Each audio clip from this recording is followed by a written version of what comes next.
Ever notice how 5 years ago you thought, if I just made 10 grand more a year, I'd be set? But now you make exactly that much and somehow feel even more broke. Society conditions us to look at an empty bank account and diagnose it as a simple math error. The prescribed cure is usually a higher income, a raise, a side hustle, or a better title. This financial manuscript highlights the money paradox. Look at this character sweating under a heavy sack, oblivious to the coins spilling out. The text next to that warning symbol reveals a core principle. Acquiring more money creates more opportunities to lose it. We tend to visualize our personal wealth as a static vault where dollars go to sit safely. In reality, your finances operate as a dynamic, continuously flowing system of inputs and outputs. When that system is built on a weak foundation, like unchecked spending triggers, the structure is compromised before a single paycheck clears your bank. A high salary fails to fix a cash flow problem when the rate of leakage is tied to the volume of the input.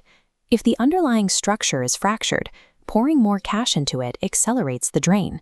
The manuscript uses an engineering metaphor. Wealth is water traveling through a network of pipes. The highlighted text isolates the mechanical rule. If a water pipe has a leak, the larger the volume of water, the more it leaks. This is basic fluid dynamics. If you pump a higher volume of liquid through a pipe with a microfracture, the internal pressure spikes. That pressure pushes outward against the weakest points of the material, physically tearing the crack open wider. That physical law applies to your personal economy. Pushing massive amounts of new income through a flawed budgeting system acts like highly pressurized water hitting a faulty joint. In a compromised financial structure, additional income exerts pressure that hastens the system's collapse. These systemic microfractures manifest in our daily spending habits.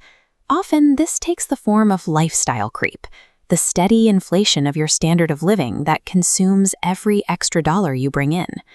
A minor lapse in impulse control when you make $40,000 a year might mean buying overpriced coffee every morning.